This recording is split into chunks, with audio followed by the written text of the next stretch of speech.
Did you know that pricing is not the number one reason people buy? The real secret is psychology, and today I will reveal the hidden triggers that make your offer irresistible. Welcome to the Hobby to Profitability podcast. We're all about figuring out what it really takes to build a successful and thriving business. I'm Jacqueline Green, marketing nerd, AI consultant, and entrepreneur who's been through it all. My goal is to help you get the strategies, the tools, and the mindset shift you need to grow your business without the stress and confusion.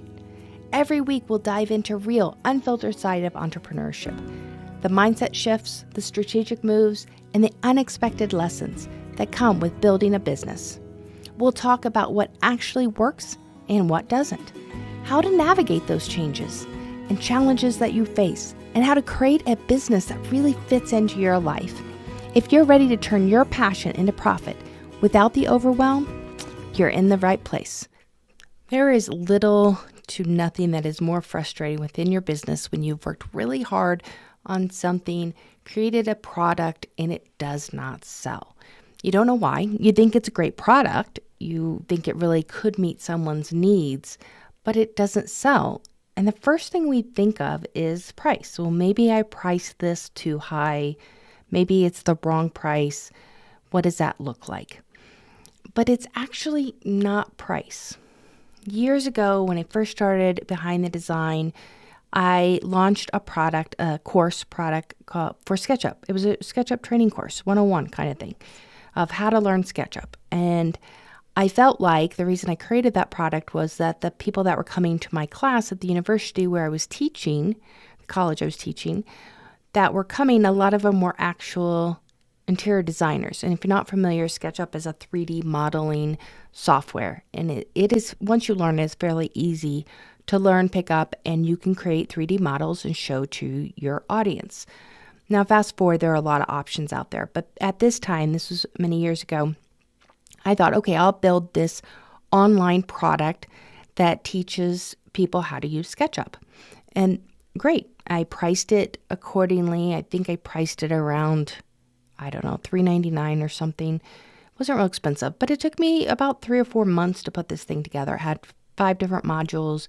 It could walk you through how to learn from beginning in. And basically, it was taking the course that I had worked on at the college and put that into an online course. Well, the problem was it didn't sell. And I immediately went to price. I thought, well, maybe it's just too expensive. I know people want this product. I see it all the time. They come in, they spend twice as much to take a college class. Why aren't they taking this online class?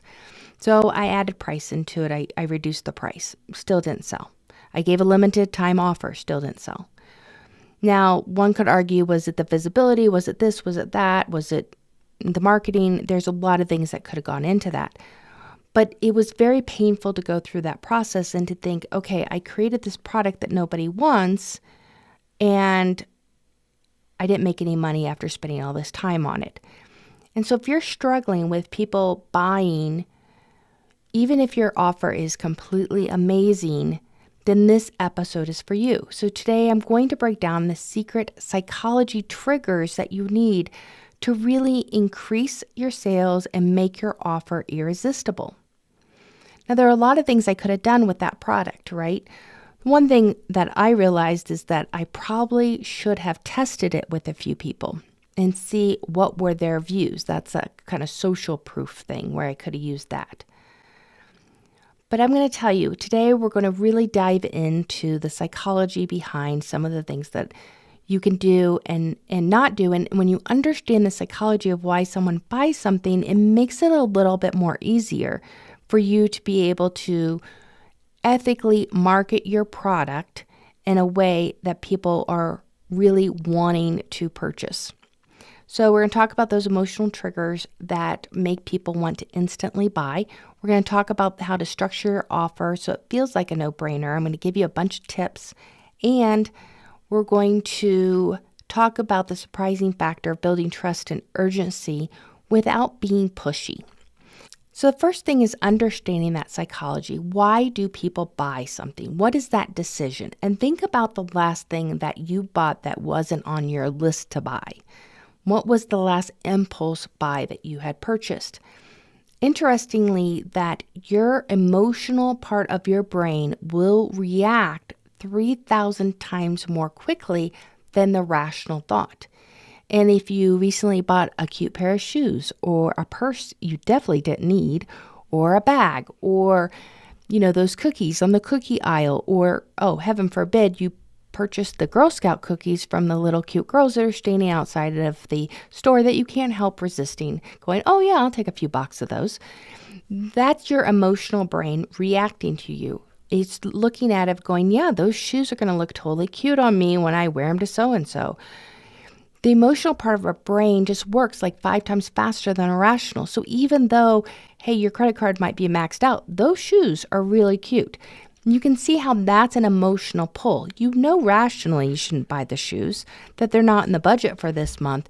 But the irrational side, the emotional side driving that is saying, no, I want those shoes. Your customers are doing something similar. Not saying that what you're selling is irrational, but their psychology, they're working off of the emotional side of things. So when we look at that, we know that 86% of consumers' buying choices were shaped by an average of 10 emotions, 10 emotional needs.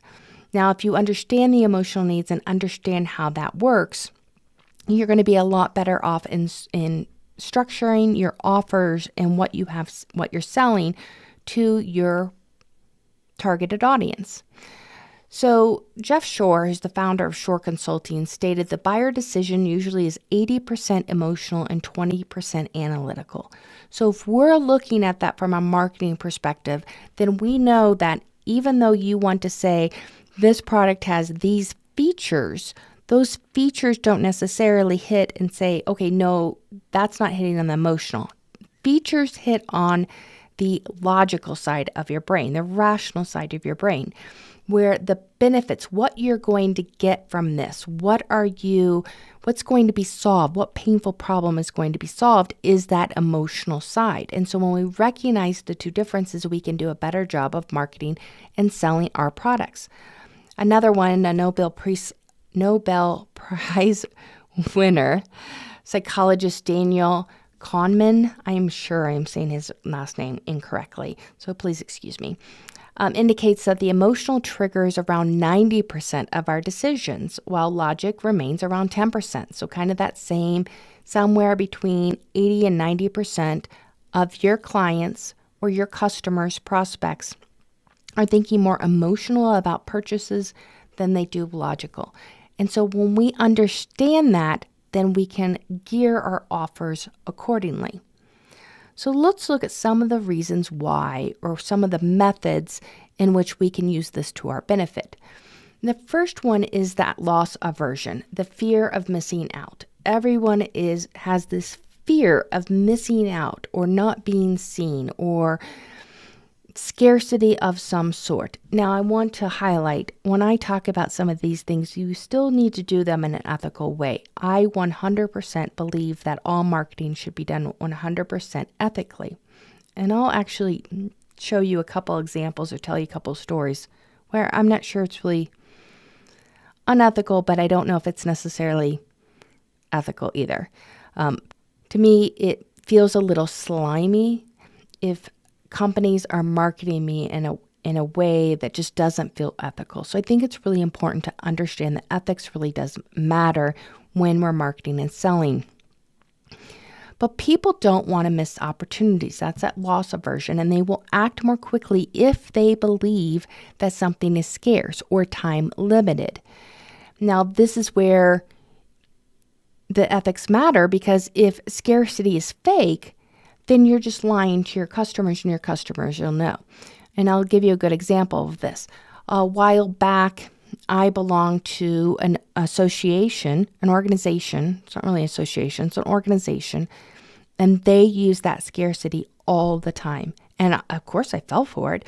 Oh, you got to buy next year's tickets for next year's event right now, because this is the lowest price you're going to get these. Absolute lowest price. You're not going to see it any lower. After today, this price is gone. Well, I'm telling you, That's not the case, because you fast forward 1 year, I can't tell you how many times I saw it at that price. That wanting to, generate sales, and I understand why they're doing it from an event standpoint. What they're trying to do is get some money in the door so that they can plan, and all the work that goes into that event, they're paying for that with those pre-registrations. It makes sense from a business standpoint. What doesn't make sense to me is saying, oh, but this is the lowest price, you won't get it any lower. When really, no, you can get it lower. This same organization says, oh, you can only buy tickets for this week and this week only for next year's event. It won't be available. Not true. And so it makes me feel a little slimy when they do that. It just doesn't sit well with me. I still go to the events because there's a lot of great people that I've met through the event. It's still a good event. It just doesn't need to be done that way. And so when we look at that, the offer expires tomorrow, or it's running out, or we're running low, be really mindful of the fact that, yes, you need to do exactly what you're saying. If that price is no longer available, then that price can no longer be available. So loss aversion is one of the strongest psychology triggers. And when people feel they might lose the opportunity, they are more likely to buy. So how do you take this and put this into action? Instead of trying to fake that scarcity, you can say things like limited spots. Now, I've done this before. We only take 6 people in this particular program, or 10 spots are available. And I explain why there's only. Because for me, the type of workshop that we're working on, I can only handle about 6 to 10 people. So whatever that number is, so that I make sure I give enough of my own attention to everybody in that group. And so there are situations where that's important, and it's important to point that out. Another one is enroll by Friday and you get some bonus. You get the VIP ebook to go along with that, or you get this extra video. That's used a lot and is totally acceptable. I see that where people invite you to webinars and say, okay, now to buy my product, I'm going to give you these 3 bonuses if you buy today. The bonuses are not available after today. As long as those bonuses aren't available after that day or are a paid thing they have to pay for later, completely acceptable. Doors close until next year. That makes a lot of sense. Now, what about if you're a service or product provider? This is an important factor in this one. This proposal or this price is only good for 15 days because I can't guarantee that this product won't go up. And I'll give an example of this. A couple years ago, actually, I think it was during COVID, maybe even, we priced out a new garage door and it came back. Well, remember after COVID, not after COVID, but when COVID was going on, there was that huge supply chain issue. And so we just happened to have the garage door. We didn't purchase, it was just 6 months before, and we did not purchase it at that time, but the spring on our garage door came out. So the garage door people came out and we said, oh, we were looking at maybe getting that garage door redone. Well, the garage door at that time had gone up almost $3,000 from, I think it's $5,500. And I went back, and luckily I had kept the paperwork, and I looked at the paperwork and there was no limit. There was no, this expires after this time. There was nothing like that. So I went back to them and said, can you honor this? And sure enough, they did honor it. Now, I also had that situation where I had given a proposal to somebody for a website, and it was over a year later they came back and said, okay, I'm ready to do that website. Well, our prices had gone up considerably, and I had kind of given her a pretty good discount, but I had to honor that. I never said anything about it, but our prices were different at that point. And so I had to create that website based on that pricing. So now in every single proposal, I say these prices only last for 45 days, guaranteed 45 days, because I don't know what's going to happen. You don't know if you're selling a product, if your service, something goes up, if the minimum wage goes up, and that affects everybody else's wages. You just don't know. And so you want to make sure you protect yourself and put that little price thing on there and say, okay, this is only good for this period of time. That also will create that urgency sense. The next one you want to look at is the social proof or influence, and we have seen this a lot. People follow the crowd. I call them sheep. It's a sheep thing. If you're a sheep, have you ever heard that where the sheep, if one sheep goes off the side of the cliff, the whole bunch will go off the cliff because they just follow along? People often work in the same way. So if they trust others and others are purchasing your product, then they're like, oh, obviously this is a good product. This is endorsed. Even if the person isn't necessarily endorsing it, they just see something and they're like, oh, that person likes this product, or this is part of their products or services. Let's buy this. This happens all the time on Amazon. You see, if you do any type of search on Amazon, you'll see bestseller. Well, if you scroll down, there's multiple bestsellers, or overall pick. That one's another one. You'll see a lot of times because that gets somebody's attention and go, oh, well, obviously that's the best pick. That's the bestseller. Everyone's buying that. They wouldn't be buying it if they weren't happy with it. Another one is celebrity or influencers that trigger that bandwagon effect. Now, you have to be careful with influencers because there's a lot of great ones and there's a lot of really bad ones. But here's one that I've seen a lot when I play. If you see like ads pop up on my iPad, if I'm playing something, I will see it's a gummy or something for weight loss. And they always have one or two of the Shark Tank members, if you know Shark Tank, I'm familiar with that, on the ad. And then they also have a popular singer on there. And I'm sitting there in the back of my head going, this is the cheesiest ad ever. One, you could tell it's completely not done professionally. Are these people really putting this out because it's their product, or is somebody just using their likeness? That's an incredibly dangerous place for them to be. And if they're just using their likeness without that approval, then they're eventually going to get sued. But it's important that if you work with celebrities or influencers, you pick ones that are in line with what you do and your customers and are ethical and that you believe in what they're doing. And so it's really important to get that social proof. The best way to get the social proof is from your existing customers and reviews. And so you can do this. Showcasing real stories is a lot more powerful than getting someone to endorse your product and a lot less expensive. And so what you do to get more testimonials is you make it easy for them. And we'll talk about this in the psychology, but to make it easy for them, you have to send them, hey, here's a link. Do you mind leaving me a review? Or if it's a situation where you talk to the client and you ask for feedback and they're giving you feedback and you're either taking notes or you have a note taker, you can pull that quote of what they said out and say, hey, can I use this, and send it to them and have them approve it and use it on your website. So be active with getting testimonials and reviews. A popular indicator is really important, just like that bestseller. If you've sold over 5,000 copies, we see this with books all the time. Most popular plan is another one. You'll notice when you look and purchase software or any type of application that you're purchasing, there usually will be 3 different price points. There'll be your basic price point, then there'll be your best product or most popular, and then there'll be a higher priced one that is more enterprise or premium. Most of the time, people are going to buy the middle one. Another thing that if you actually have a true product and you're selling a product, or maybe you're a contractor and you've redone someone's house or space, user-generated content is a big deal.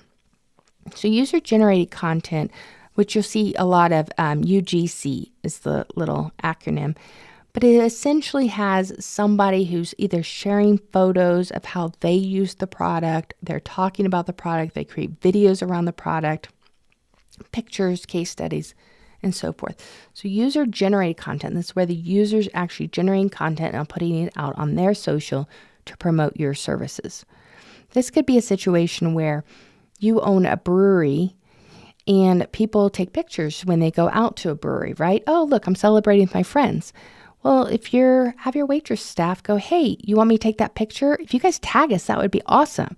And they tag you, that's user-generated content. It's a great opportunity to kind of show your place is fun, come by, have a drink.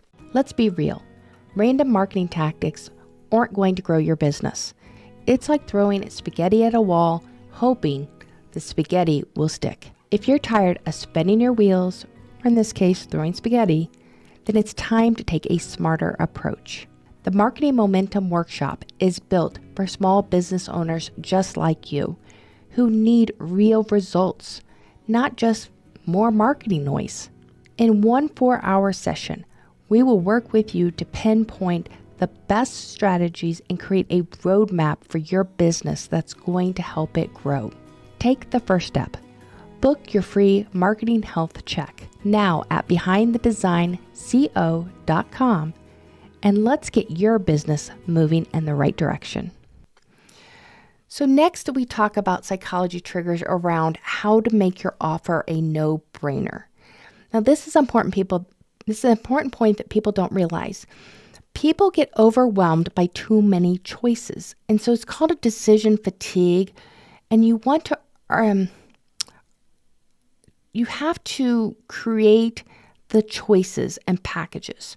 There was a great book on this, and he's written a ton of other books, but Predictably Irrational by Dan Ariely. I am sure I'm saying his last name wrong. I saw him speak years ago when he first released this book. He was a keynote at some marketing conference I was at. And it was really interesting because I hadn't thought about it. Oftentimes, we give a smorgasbord of, oh, do you want this, or do you want this, or you can have this, or you can have this, and you can have this.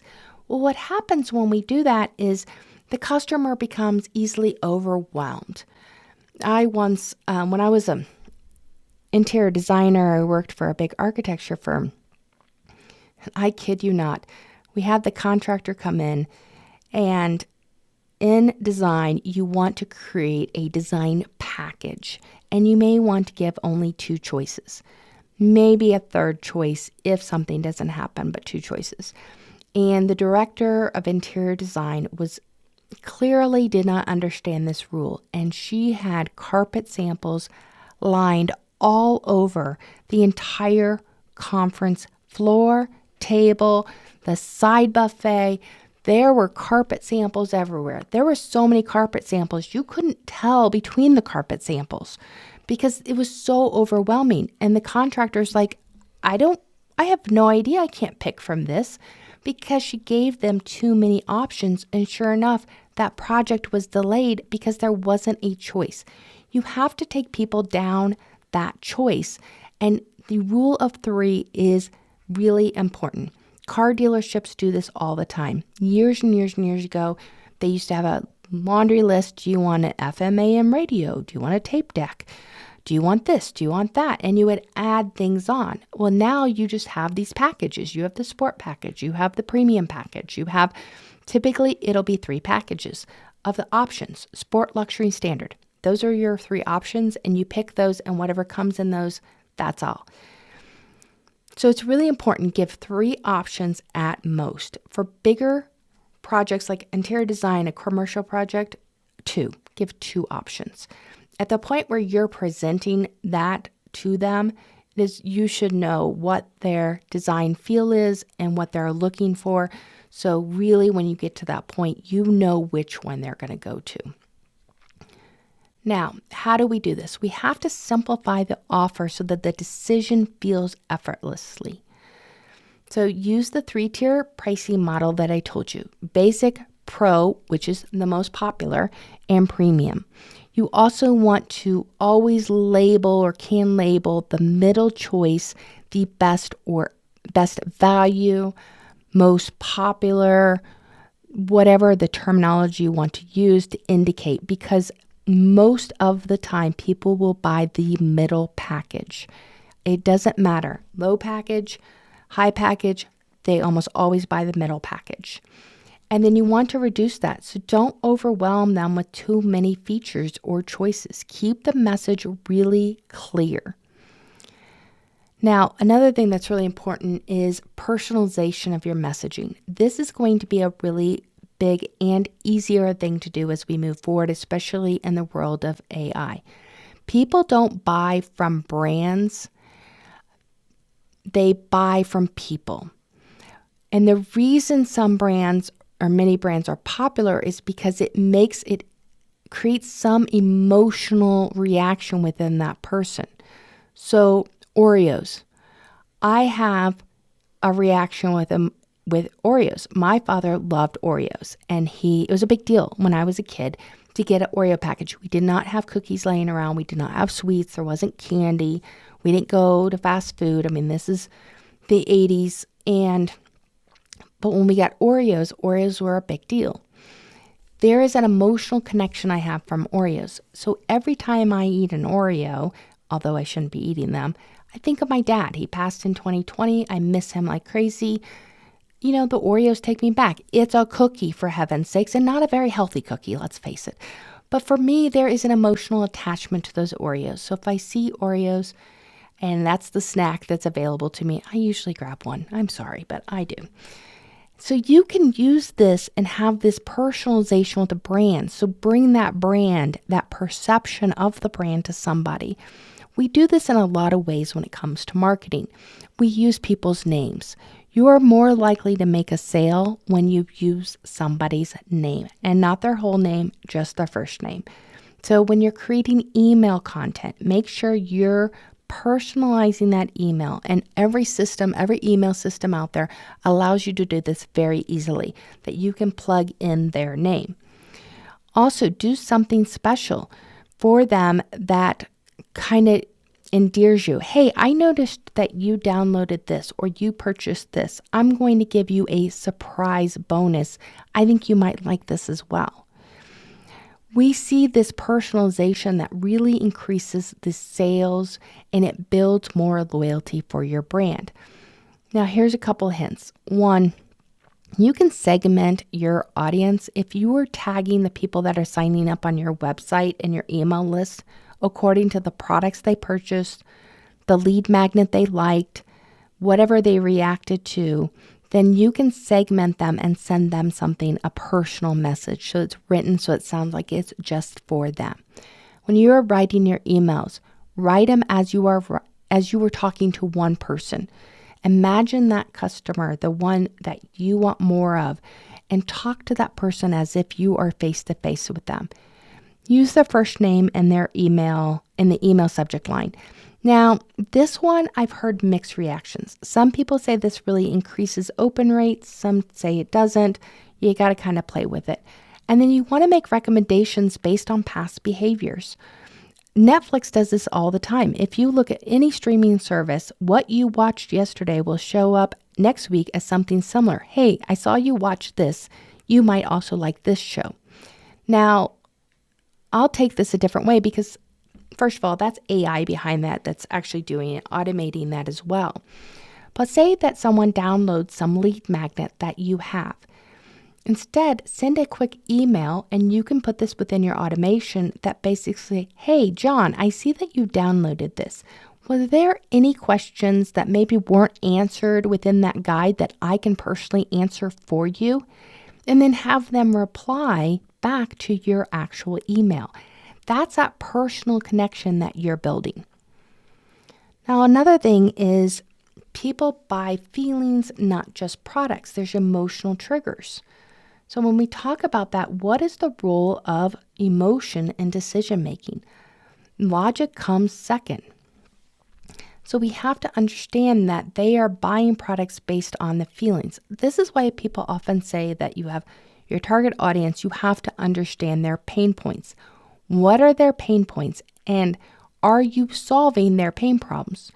Now, with the SketchUp course that I created, I wasn't solving a painful enough problem for anyone to purchase. There was a pain at that point in time that people were asking for 3D views of their space. But the interior designers that I had actually talked to were like, yeah, that's a nice to have, but I don't have the time and there's not enough money in this proposal or opportunity for me to really create a true 3D rendering of their space. So we're going to skip it. So there wasn't a strong enough pain point where clients were saying to the interior designer, hey, I'm not purchasing this unless you have a 3D rendering of it. Until that happened, there wasn't a bigger enough pain point for someone to purchase my course. And I had to understand that. The other example I have for you is USAA. We've gone through several hailstorms, and my husband, who I love to death, tends to run into things with his vehicles. Luckily, nobody ever gets hurt, but he does seem to run into things a lot. USAA has earned our loyalty time and time again. Every time there is a problem, they are there. They are quick. The people we work with are really nice. I will always go there. I can 100% guarantee that I can get my insurance for my home, all the cars that I have, and my rental properties a lot cheaper if I went somewhere else. The thing is, I won't. There's an emotional connection. When I needed them, we had a hailstorm come through here in 2016, I think, and it knocked out 11 of our windows. I think we only had 4 windows that actually survived. Our gardens were ripped to pieces. It was just at that peak time in June where the gardens were looking beautiful. Everything was looking great. It ruined the paint. It ruined the roof. It ruined all of our outdoor furniture, the grill, everything. It was a horrible storm. USA paid, and they came through and said, okay, well, they approved painting 2 sides. Well, then those 2 sides didn't actually match the other 2 sides of the house that we had just painted a few years before. So like, oh yeah, that makes sense. We'll just paint those other 2 the same color so it all matches. I totally earned my trust in them and my loyalty to them. So I'm okay with paying a little bit more. It has nothing to do with price. It has to do with them being there. So remember, brand isn't about your colors and logos. It's about how you make people feel and the feelings that they associate with you when they do business with you. So how do you tap into that? You use stories. When we use stories in marketing, it shows a transformation, a before and after. Here's a situation. This is how we solve it. These are the things that you want to put in there. Another way you can do this is add a guarantee. Guarantees like love it or your money back. You want to add guarantees. It makes people feel like this is a no-brainer. I want to buy this. And if I don't like it, if it doesn't meet my needs, I can easily return it. That's great. Nordstrom is a great example of that. You can buy anything. I've heard they will take back nearly anything, and they have been known for that forever and ever and ever. They take back things that don't even belong to their store, which is crazy to me. Giving a guarantee or making people know that you will do right by them will help build that loyalty and bond them from an emotional standpoint. Community. Create a community with your customers. I've talked about this previously. I don't remember if I've talked about it on a video or on one of the podcast episodes that I recorded. There is a real estate investor my husband follows named Pace Morby. He's very popular in the real estate investing. He has built an amazing community. One, he genuinely is a nice guy. He seems like a nice person. He cares about his community. But we went to his first conference last year, and it was the best conference. We're going again at the end of this month. He has built this entire community around helping each other. He helps the community, but he encourages people to help each other. That makes people very loyal to him. I'm not even really into the real estate investing as much as my husband is, but I'm loyal to this guy. I don't pay attention like my husband does. He listens to all the different things that are happening within the community. I get bits and pieces, and yeah, I'll listen to a video here and there. Totally loyal. It's an emotional attachment.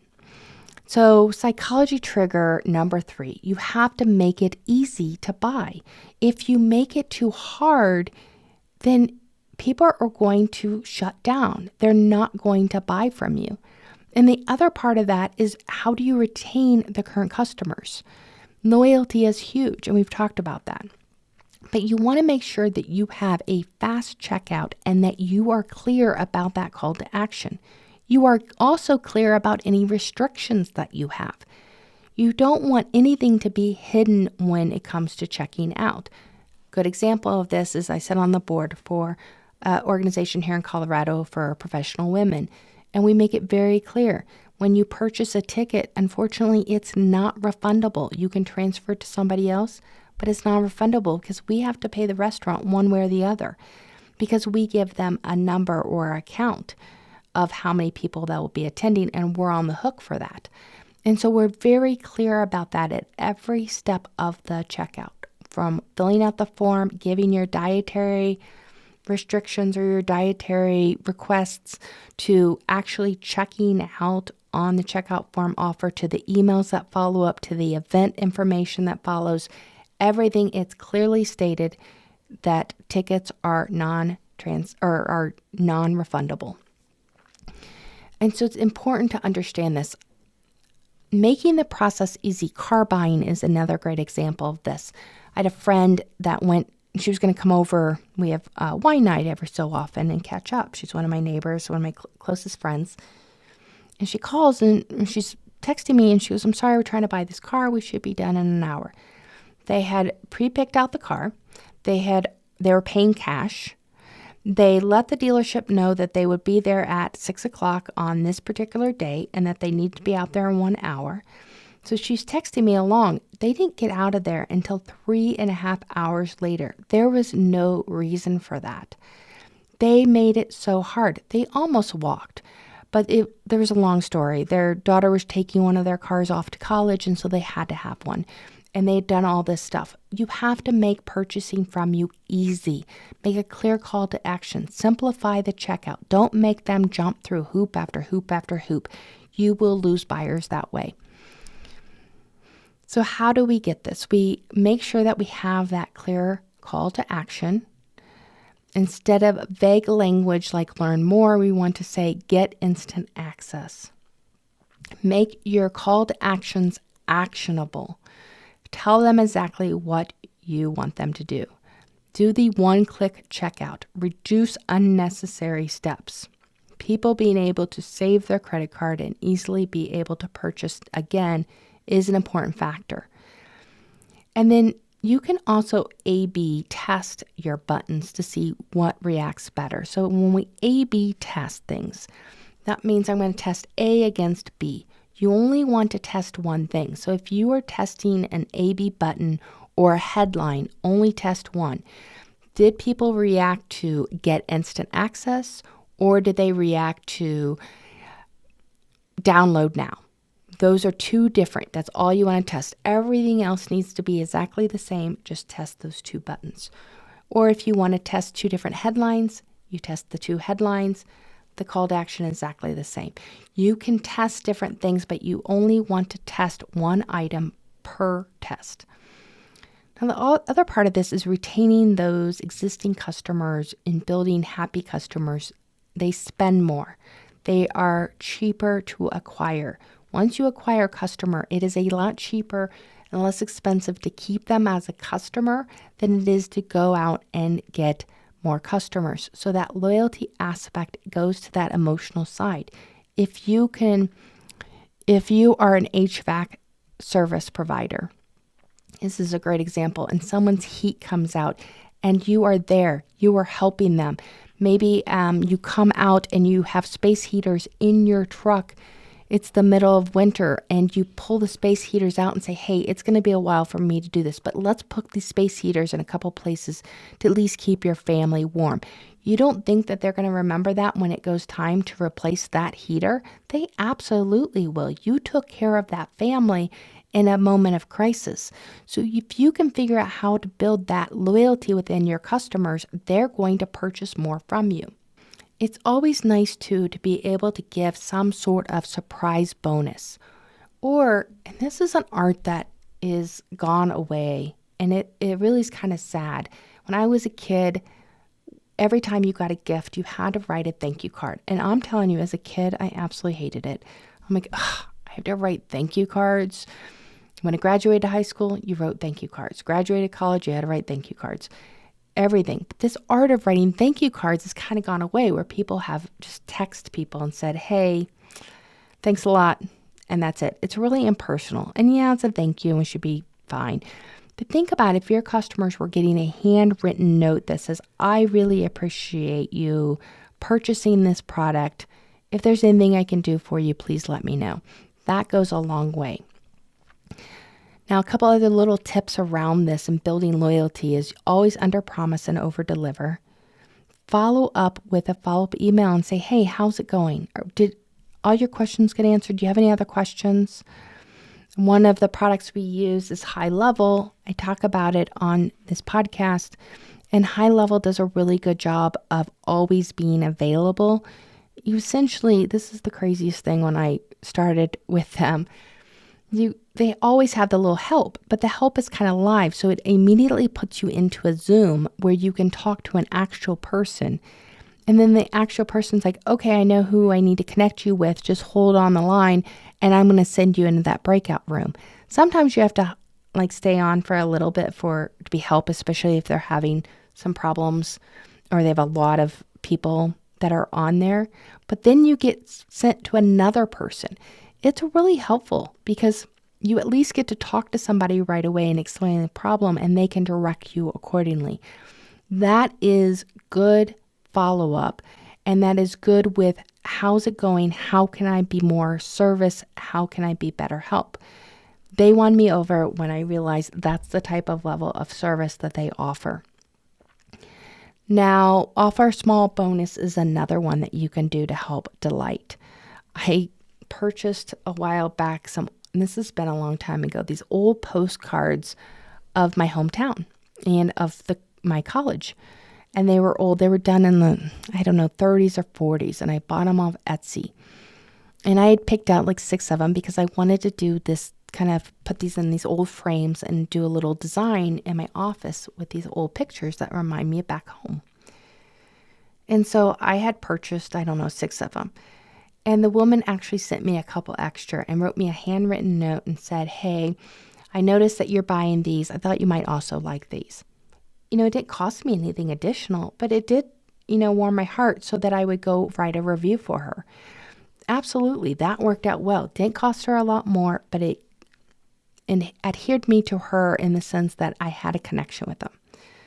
So we talked about so much today around psychology. We talked about why people buy. They buy because of emotion, not because of logic. It is really important that you figure out that pain point your audience needs to solve and you solve it and you hit on the emotional side of things, whether that's urgency, whether that's, social proof, whatever that is. We also talked about making your offer a no-brainer. Giving them too many choices you will get decision fatigue. It's too much. They get overwhelmed. You got to make it simple for them. You also need to personalize it. And emotional branding is really important. People buy because they have an emotional connection to that brand, just like my Oreos. And then the last thing was make it easy to buy and retain customers. Friction kills the deal. If you make it too hard, too complicated, they will go somewhere else. And that retention is more important than new acquisition. If you're doing the services and products as promised for your clients, they will continue to come back. And always surprise and delight. Now, there was a lot, and I would love to hear in this podcast where your aha moment was, where something stood out to you and said, you know what? Yep, that makes sense. If you could do me a solid and please hit the follow button or subscribe button, that would be great. I don't want you to miss any episodes. We have a lot coming up that I don't want you to miss. Also, if you want to leave me a comment, that would be great as well. And in our next episode, we're really going to get into this hobby to profitability. Next episode is you don't have a business, you have a job. And here's how to fix that. So often I see it happen all the time that business owners start their business thinking they're going to have freedom in their business. They're going to build a company. And what they actually really did was they created an exhausting, never-ending job. So if you at this point feel that way, if you feel like your business can't run, if you take a day off, if you take a week off, if you just leave for the afternoon, you need to hear this episode. And I'll see you in the next episode. Thank you for listening to the Hobby to Profitability podcast with Jacqueline Green. If you enjoyed this episode, be sure to subscribe, leave a review, or share it with a friend. You can learn more about Behind the Design at our website at behindthedesignco.com, and be sure to connect with me on LinkedIn or subscribe to the Behind the Design channel on YouTube for more great business growth strategies. Now, I'll see you next time.